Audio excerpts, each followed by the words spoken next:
Hey, this is Anney. And Samantha. And welcome to Stuff Mom Never Told You, production of iHeartRadio.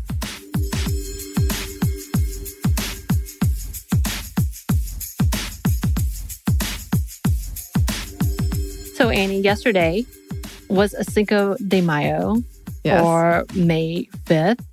Also for you, it was Revenge of the 5th. Yep. Did you do anything special? Yeah, I put you on the spot. Yeah, I did. I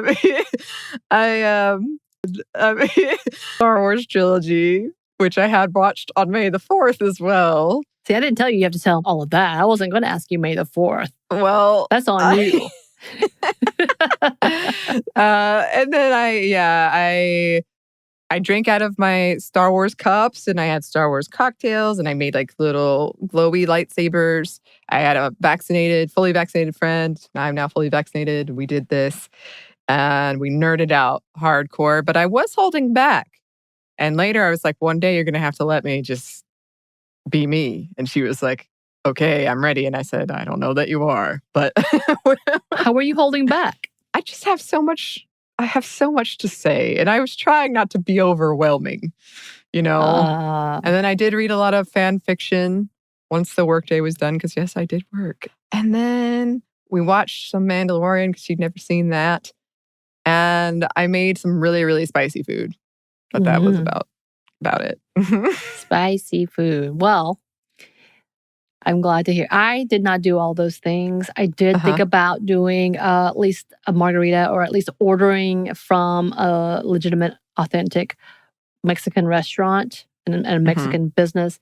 But that didn't happen because, yes, I got caught up in work as well. So I guess I'm going to have to find margaritas somewhere soon. I think you can do that. I think we can. And as we were writing this actual episode of Women Around the World, welcome to Women Around the World. Yes. It was May 5th. And for some, that might have meant Cinco de Mayo, as we said, which is actually a celebration, just in case you don't know, of Mexico's victory in the Battle of Puebla, in which the Mexican army defeated the French. So again, not Mexican Independence Day. I feel like most of our audience already knows this, but just to be stated. But also, it is the day that has been designated as the National Day of Awareness for Missing and Murdered Native Women and Girls and Two-Spirited People. And of course, because of that, and we have had Natalie Evans, who came on to talk specifically about the missing, murdered Indigenous women and girls in Two-Spirited. And she was fantastic. So if you want to check out her episode with us, you should. She's also with a podcast called Some Kind of Brown. So you definitely should check her out if you haven't already. But we wanted to highlight what's been going on around the world and some of the activists who have been talking. So yeah. So in 2016, the National Crime Information Center reported at least 5,700 cases of missing American, Indian, and Alaska Native women and girls. According to statistics, Indigenous women and girls are 10 times more likely to be murdered than other ethnicities. 4 out of 5 Indigenous women have experienced some type of violence, and over 56% of Indigenous women are likely to experience sexual violence. A while back, I did a talk with Christine Nobis, who is from Seeding Sovereignty, about this. And she was very, very clear to hammer home this is probably way underestimated. Right. Like any data around it. Data, yes, is difficult to get as these incidents continue to be underreported or misclassified altogether. And though this has been happening within the Native Indigenous communities, it wasn't until recently that they started to get attention and any assistance at all. But that doesn't mean people haven't been speaking out or trying to bring justice to their community. And today we wanted to focus on one woman who's been working tirelessly to fight for justice for the MMIWG2S. And we are talking about Gladys Radek. Gladys Radek is a Gitxsan Wet'suwet'en First Nations woman and joined the movement in 2008 after the loss of her niece, Tamara Lynn Chipman, who disappeared on a highway near Prince Rupert in Canada. And then another young Indigenous girl was later found on the highway near Prince George, which is along the stretch of the highway, Highway 16, and is now actually referred to as the Highway of Tears. Right. So Radek started the grassroots movement Walk for Justice with others who had been affected. She created the organization to bring awareness to the MMIWG2S by walking the areas. The first one was a 4,000-kilometer walk from Vancouver to Ottawa in 2008, and continued throughout the years to send messages to the parliament. And as they continue, more organizations have joined to bring awareness and seek justice from leadership. She has been a part of many different assemblies and inquiries to demand justice from the government. She can be seen in her, quote, war pony, as she calls it, which is her Toyota hatchback that is covered with the photos of the missing and murdered Indigenous people. And she continues to work to fight for awareness and visibility for the movement. In 2019, she went to talk with Prime Minister Justin Trudeau, trying to advocate for the needs of the families of those missing and how there has been little to no justice for these victims. And she stated to a reporter, quote, "My message to Justin Trudeau is honor us. The families have real hearts and they love." And she has been talking a lot with all of these families, going from person to person in different organizations, trying to rally and make sure that they are highlighting what needs to be done. She has been a fierce advocate for the families of the victims, learning their stories, sharing the names of those missing or murdered, and continuing to push for legislation and assistance for them.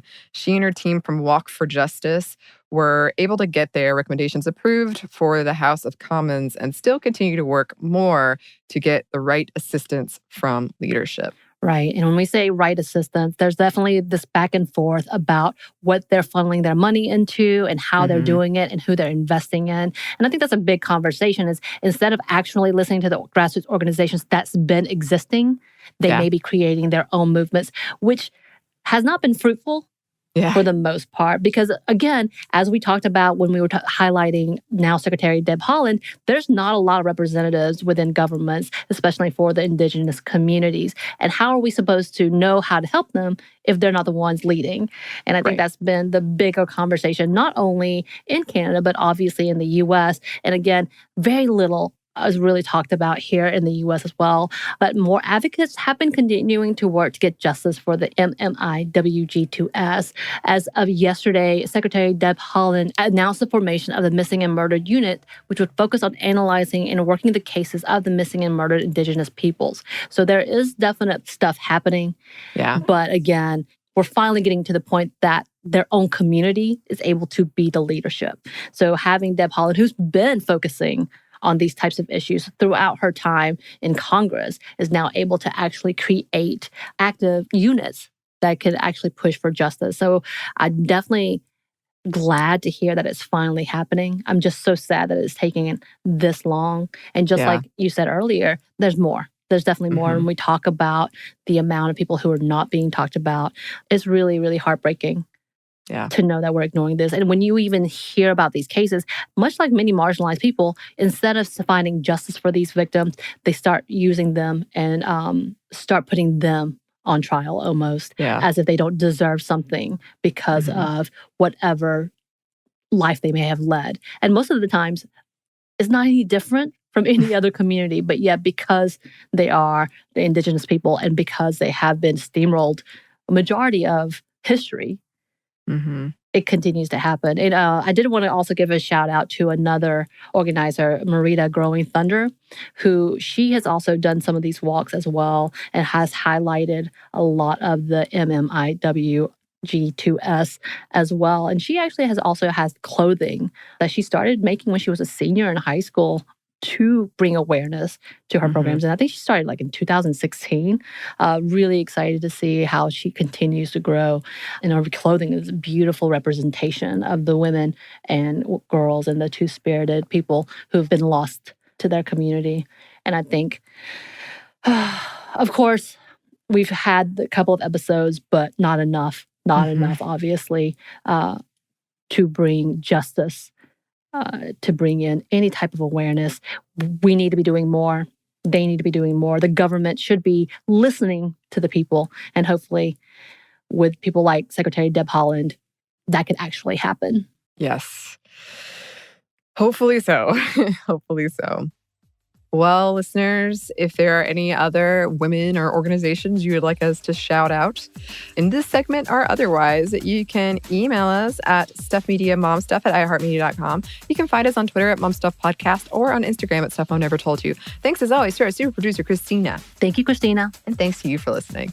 Stuff Mom Never Told You is a production of iHeartRadio. For more podcasts from iHeartRadio, visit the iHeartRadio app, Apple Podcasts, or wherever you listen to your favorite shows.